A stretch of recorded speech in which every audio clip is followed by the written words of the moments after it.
খুশি তাই করবো, তোদের মতো ফকিনীদেরকে দিব না। দাঁড়িয়ে দাঁড়িয়ে বড় বড় ডায়লগ দিচ্ছিস তাই না? তোর কাছ থেকে আমি জ্ঞান শিখবো। আরে রিয়া, ইনি কি?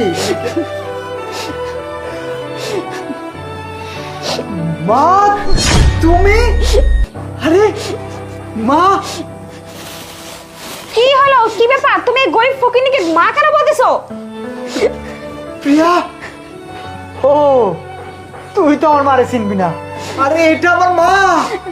মা, না, না, তুমি এতদিন কইছিল মা? আমার কোনো সন্তান নেই, আমি নিঃসন্তান, আমার কোনো ছেলে নেই। মা গো, এটা তুমি কি বলতেছো? তোমার ছেলে নেই?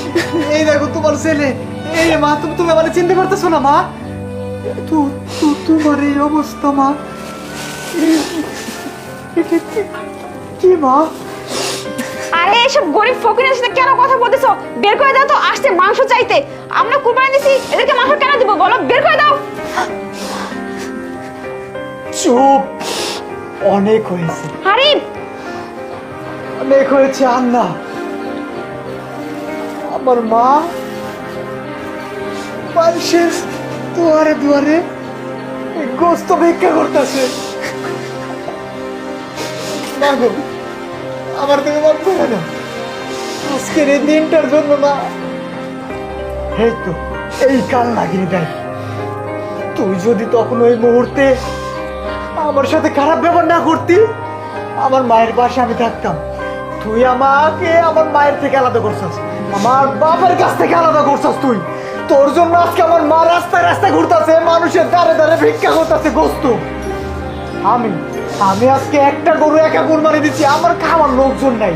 আর আমার মা সেই গ্রাম থেকে প্রত্যেকটা বাড়ি বাড়ি তুই কোরবানির গোস্ত একটা একটা করে চাইতেছে। কেউ দিচ্ছে, কেউ দিচ্ছে না।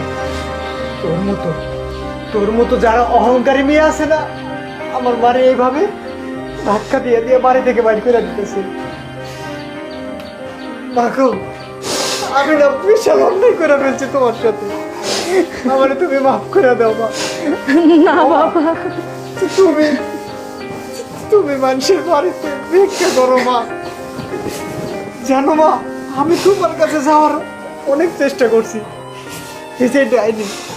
এই ডাইনি মহিলা আমারে যাইতে দেয় নাই মা। এ তোমার থেকে আমারে আলাদা করে দিছে মা। এরে আমি কি করব মা? শোন প্রিয়া, তুই এই যে এই গোস্ত দেখতেছিস না? আরে এই গোস্ত তো গরিব মিসকিনের হক। কোরবানি মানুষ কেন দেয়? গোস্ত